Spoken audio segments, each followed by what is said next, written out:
So hello, और अब आगे स्टार्ट करते हैं। तो ठीक है, आगे स्टार्ट करते हैं। देखिए, कल तक क्या करवाया था? कल करवाया था एसी धारा का आरएमएस मान। ठीक है, आपको बता दिया था एसी धारा का आरएमएस मान तक निकालना, और उसके बाद आपको ये भी बता दिए थे एसी धारा के फायदे और नुकसान। ठीक है, तो वहां तक हम लोगों ने चीजें कंटिन्यू कर ली थी, और अब उसके आगे देखते हैं।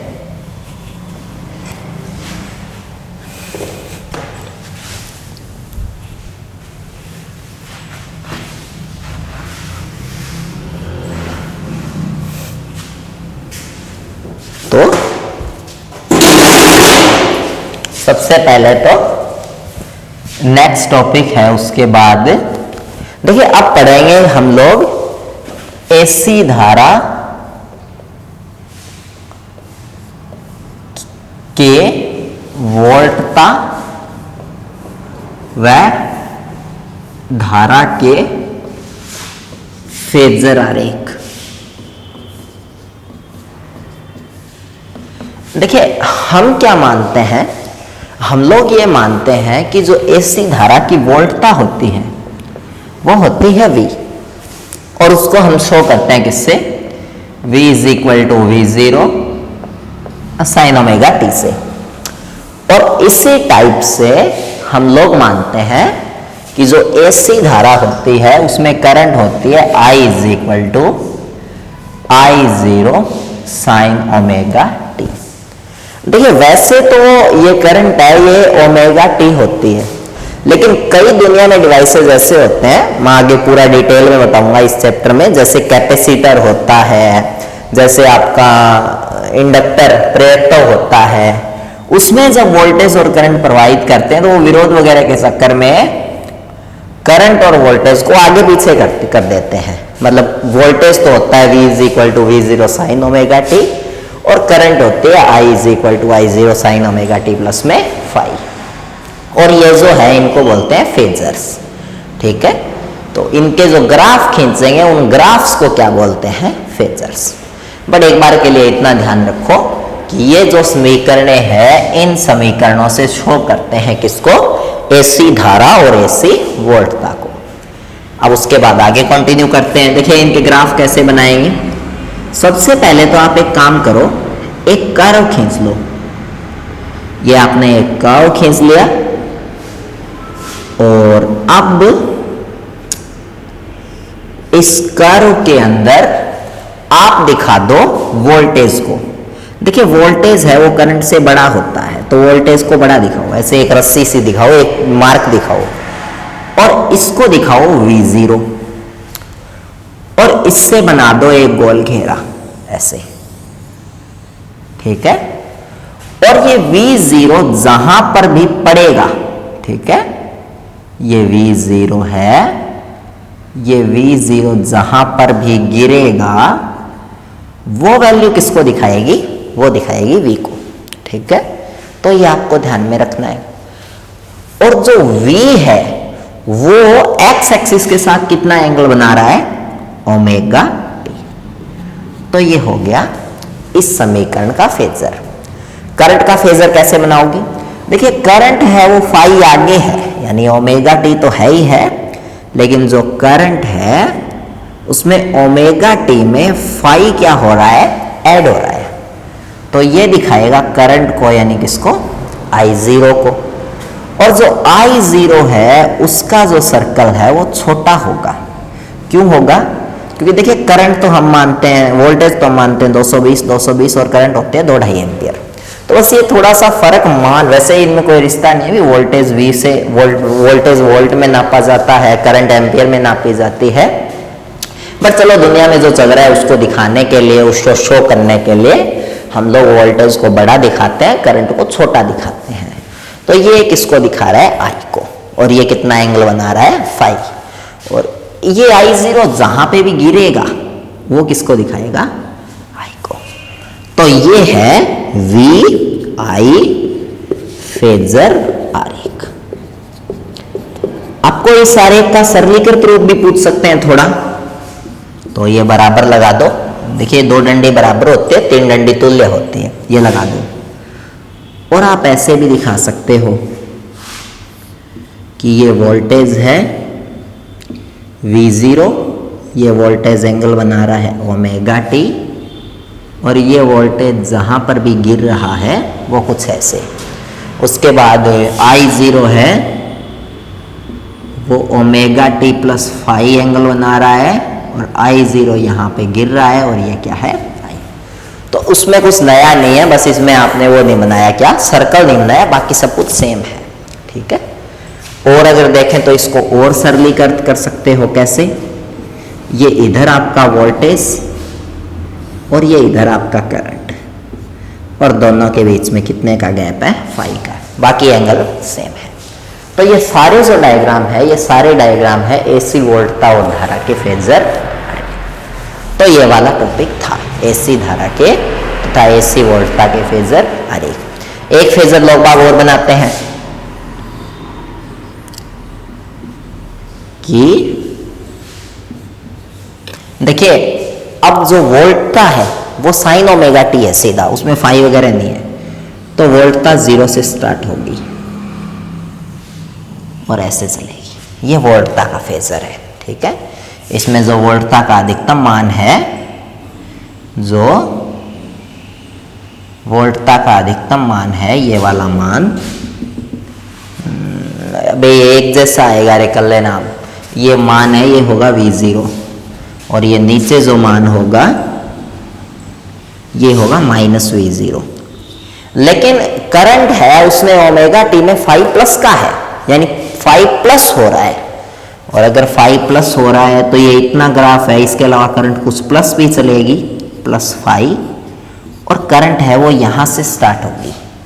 अब करंट यहाँ से स्टार्ट होगी, लेकिन करंट वोल्टेज से थोड़ा नीचे होगी, तो करंट है वो कुछ ऐसे चलेगी आगे पीछे, ठीक है।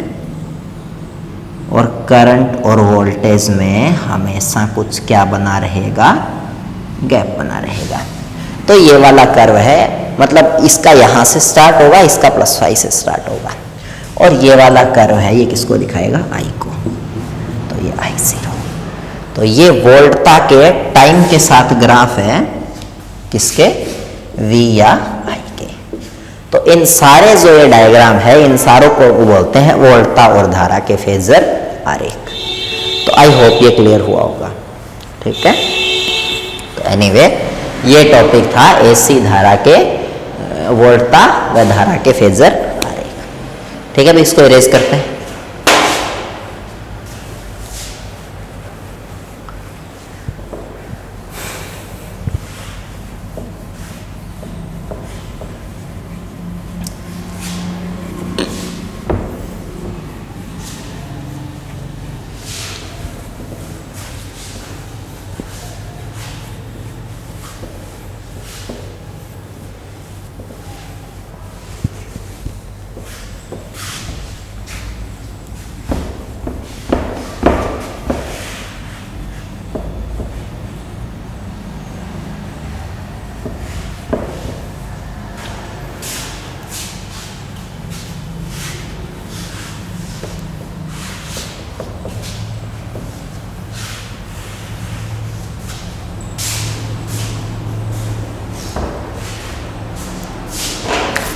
आगे स्टार्ट करते हैं।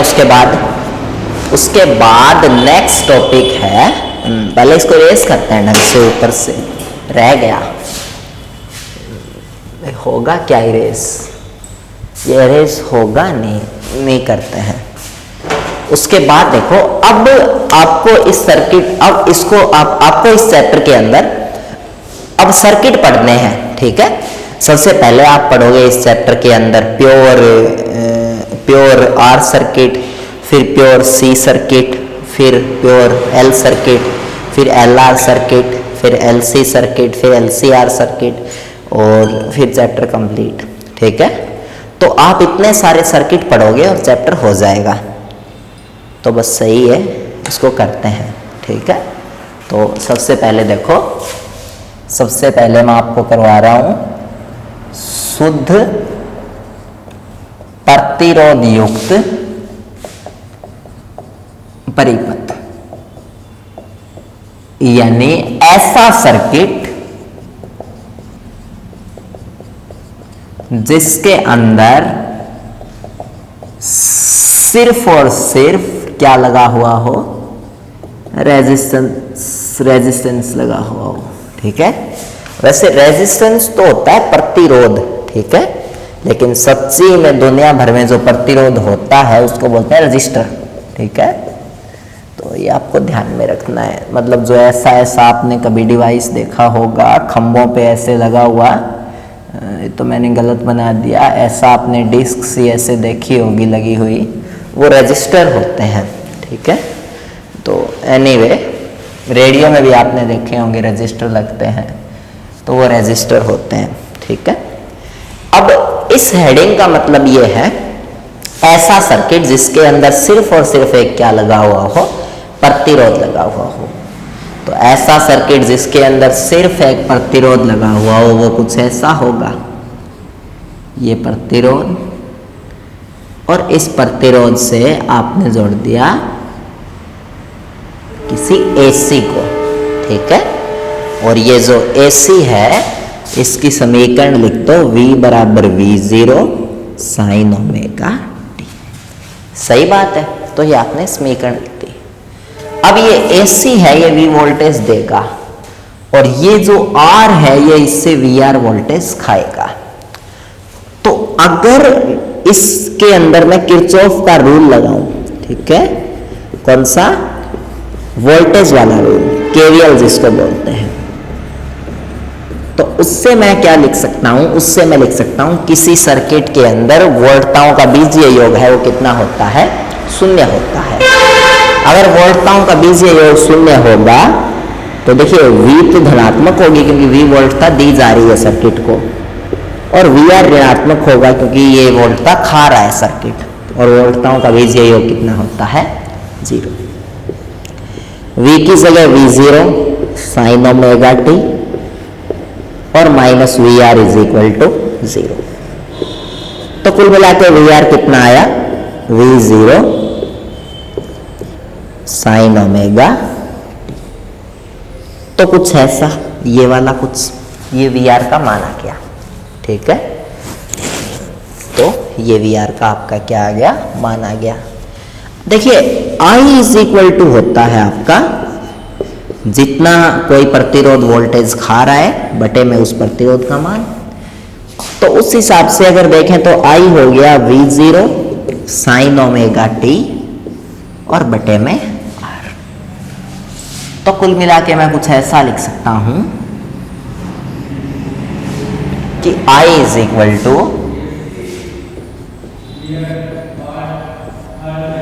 V0 बटे R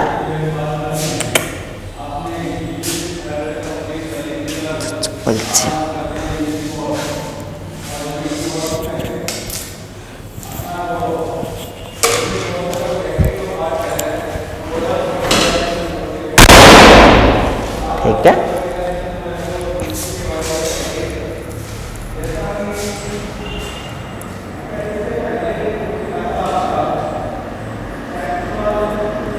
शायद कैमरा हिल गया है ना, एनीवे दोबारा।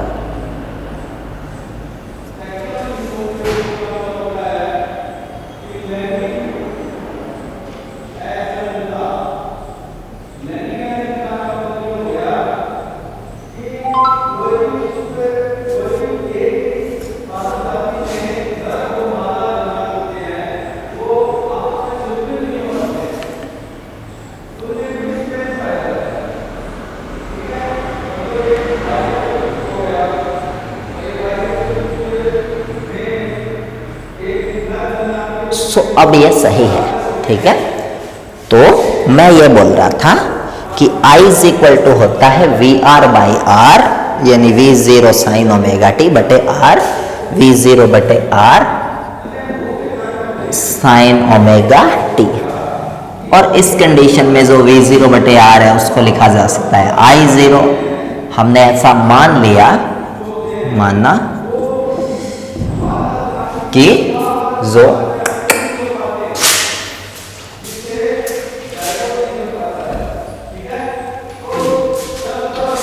तो एनीवे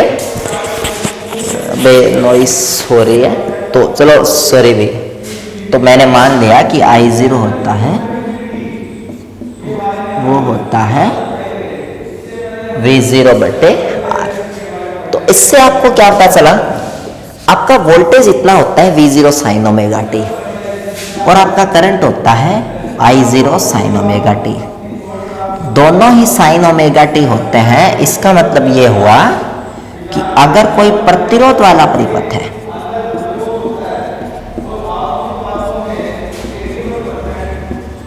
प्रतिरोध युक्त परिपथ है, तो उसमें जो प्रतिरोध युक्त परिपथ है उसमें वोल्टता व धारा समान कला में उपस्थित होते हैं।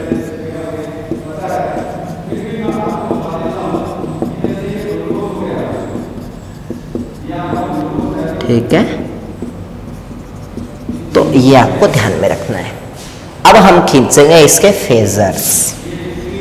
ठीक है, तो हम इसके फेजर आरेख खींचेंगे और वो यहाँ खींचेंगे। तो देखो एक बार मैं बोल दूं कि शोर ना आए, तो उसके बाद में कंटिन्यू करते हैं। ठीक है,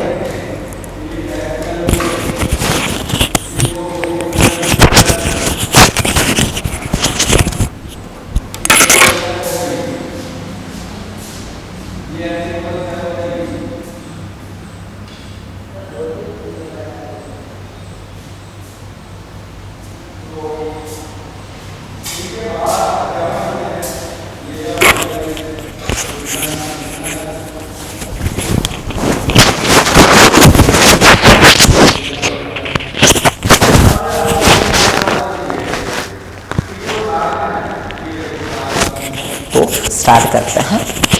और अब देखिए इसके फेजर खींचते हैं। तो सबसे पहले समीकरण लिख लो, मतलब I is equal to I0 sine omega t, V is equal to V0 sine omega t. ये दोनों समीकरण लिख लिए।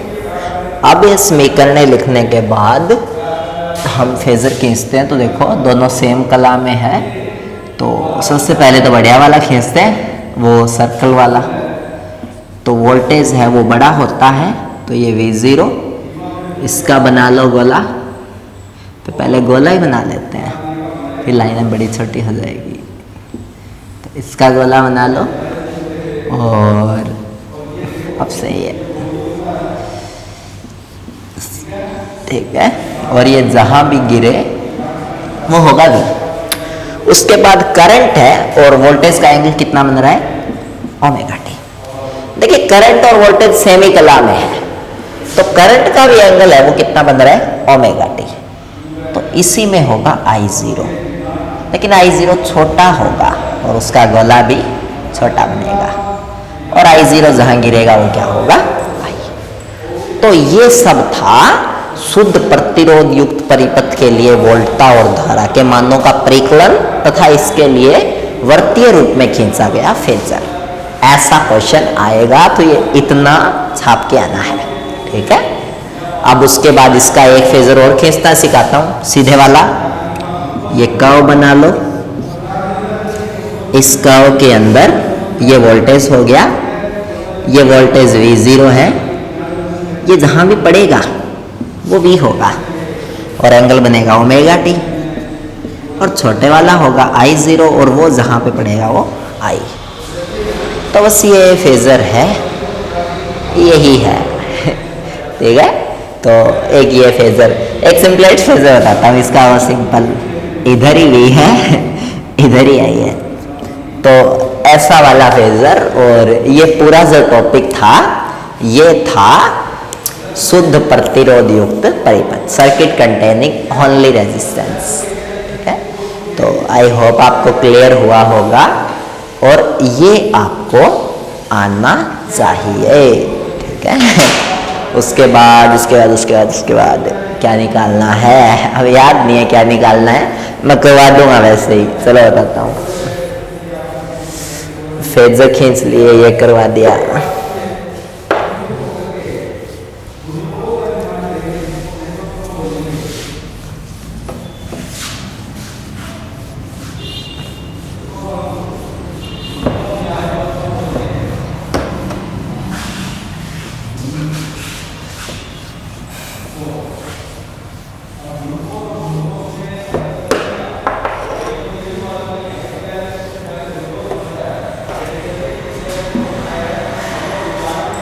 सो स्टार्ट करें आगे।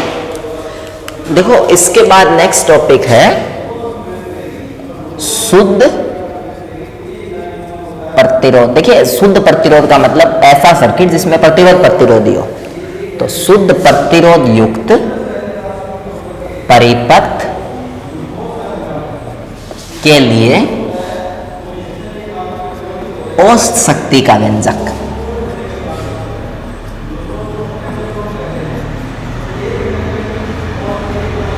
इसको देखते हैं। देखो पावर होती है वो होती है वोल्टेज इनटू करंट। पावर के तीन फॉर्मूलाज होते हैं, मैं सदा बोलता हूं। पावर का एक फॉर्मूला होता है VI, एक होता है I²R और एक होता है V²/R। कार्य करने की दर को शक्ति कहते हैं, P = W/T। कार्य का मात्रक होता है, शक्ति का मात्रक होता है वोट, बड़ा मात्रक होता है किलोवाट और एक मात्रक होता है किलोवाट घंटा, जो कि ऊर्जा का मात्रक होता है। और किलोवाट घंटा को बोलते हैं यूनिट, ठीक है। तो और एक यूनिट के अंदर 3,60,000 जूल होते हैं। अरे जो भी, तो ये हो गया P पावर = VI, ठीक है। अब उसके बाद V क्या निकला था शुद्ध प्रतिरोध के लिए, V0 sin ωt। और I क्या निकला था, I0 sin ωt। तो ये आ गया V0 I0 sin² ωt। सही है। आपको निकालनी है औसत शक्ति। तो कैसे निकालते हैं औसत शक्ति? देखिए औसत शक्ति ऐसे निकालते हैं, कोई भी चीज हो उसके आगे dt लगा दो, 0 से t तक उसका इंटीग्रेशन कर दो और 1/t कर दो। ऐसे ही एवरेज निकाला था, अगर आपको याद हो तो, प्रत्यावर्ती धारा का औसत मान, और वैसे ही इसका एवरेज निकाल देंगे। तो ये इक्वल आ गया किसके, p के। अब 1/t 0 से t V0 I0 sin² ωt और dt।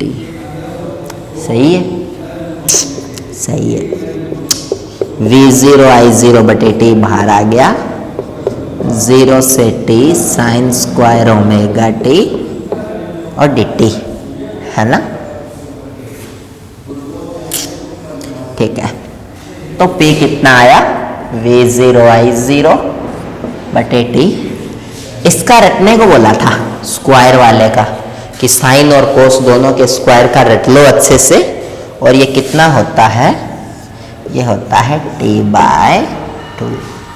तो रख दो, रटा हुआ तो है ही, t/2 है, कट गया। तो ये आया V0 I0/2, ठीक है, कर लोगे, जो कि शुद्ध प्रतिरोध युक्त परिपथ में किसका, औसत शक्ति का व्यंजक है। तो इतना तो सब कुछ करना है। एक चीज और बताऊं, देखो इसको ऐसे लिख सकते हो, V0 I0 और 2 को लिख सकते हो √2। इसको अब अलग अलग कर लो, V0/√2 और उसके बाद में दूसरा कर लो I0/√2, ठीक है। ठीक है, देखिए VRMS होता है V0/√2, तो ये आ गया VRMS और ये आ गया RMS, तो ये वाला। अब देखिए जो है ना, कोई भी DC पावर होती है, DC बैटरी वगैरह यूज में लेते हैं, तो उसमें पावर का फॉर्मूला होता है वोल्टेज इनटू में करंट। क्या था ये फोटो, तो ये होता है वोल्टेज इनटू में करंट, ठीक है। लेकिन AC में जो DC की नॉर्मल वोल्टेज है उसकी जगह RMS यूज में आती है। तभी मैंने बोला कि घरों में जो वोल्टेज आती है वो RMS आती है, ठीक है। हर जगह ये RMS ही होता है DC है, क्योंकि DC का एवरेज तो फिर 0 निकल के आता है। मतलब 5 वोल्ट की AC है और 5 वोल्ट की DC है, तो AC में तो 5 वोल्ट का मतलब सीधा वाला भी, और DC में 5 वोल्ट का मतलब RMS वैल्यू है वो 5 वोल्ट, ठीक है। वो RMS वैल्यू है वो 5 वोल्ट है, वो सीधा 5 वोल्ट नहीं है, ठीक है। तो ये सब आपको ध्यान में रखना है। AC की, DC का जो सीधा वोल्टेज होता है वो AC का कौन सा होता है, RMS वोल्टेज होता है। और ये फॉर्मूला था किसका? एवरेज पावर का। तो गलत मत कर देना। अगर आपको क्वेश्चन पूछ ले कि किसी पावर सप्लाई है, कोई ऐसी पावर सप्लाई है और वो 220 वोल्ट की है और उसमें 2 का वो है धारा है, तो उसने आपको ये RMS ही दिया है और 2 वो धारा RMS ही दी है, तो आप सीधा लिख देना 440 वाट। तो बाय द वे ये सब कुछ था किसके बारे में? ये सब था शुद्ध प्रतिरोध युक्त परिपथ के लिए औसत शक्ति का व्यंजक। ठीक है, अब हमें एक कर्व वाला फेजर बनाना है और सब कुछ हमने कर लिया, पूरा कंप्लीट कर लिया। अब एक ऐसा फेजर बनाना है जिसमें वोल्टेज भी दिखे, जिसमें करंट भी दिखे, जिसमें पावर भी दिखे, जिसमें सब कुछ दिखे। ठीक है, तो करते हैं।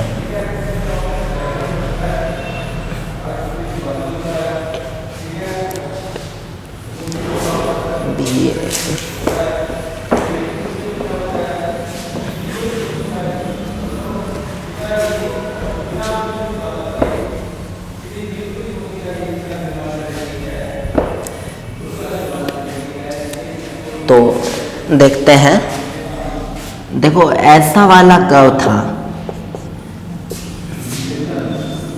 आपको पता है कि जो शुद्ध प्रतिरोध होता है उसके लिए वोल्टेज होता है V बराबर V0 sine omega T, I होता है I0 साइन ओमेगा टी और पावर होता है VRMS IRMS। एक चीज सोचो, सबसे बड़ा इनमें से कौन होगा? ये 220, ये 2 मान लो, तो ये तो इन दोनों का मल्टीप्लाई है ना, तो ये तो 440 होगा। तो सबसे बड़ा कौन होगा? पावर होगा। ठीक है, सबसे बड़ा पावर होगा। ये नहीं था, पावर था P बराबर, ये तो एवरेज पावर था, सच्ची में पावर तो था VI sine square omega T. तो सबसे बड़ा ये होगा क्योंकि ये इन दोनों का मल्टीप्लाई है, ये 440 होगा। लेकिन है सारे ही किसमें? Sign omega T, sign omega T, sign omega T में। और अगर सारे ही साइन ओमेगा में टी में है तो वोल्टेज का कर्व भी तो ओमेगा टी आएगा, यानी वोल्टेज भी तो ऐसा आएगा। ठीक है, करंट है वो वोल्टेज से छोटा होता है, लेकिन होगा वो भी ऐसे ही, क्योंकि जब उसमें उसकी और इसकी फेज सेम है, कुछ आगे पीछे नहीं है, दोनों ही ओमेगा टी है।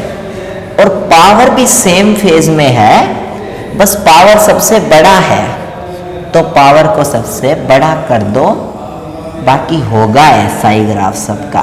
ठीक है, जहाँ पे वोल्टेज करंट 0 होंगे वहाँ पे पावर 0 होगा, और जहाँ पर वोल्टेज करंट मैक्सिमम होंगे वहाँ पर पावर मैक्सिमम होगा। तो ये वाला ही कर्व बनेगा किसके लिए? वोल्टेज के लिए, करंट के लिए वगैरह वगैरह। सुंदर नहीं बना, मैं बनाता हूँ। आप, आई होप आप समझ गए होंगे व्हाट आई वांट टू से। तो ढोल जैसा हो गया, ऐसे नहीं, मतलब ऐसा ही बनेगा रे।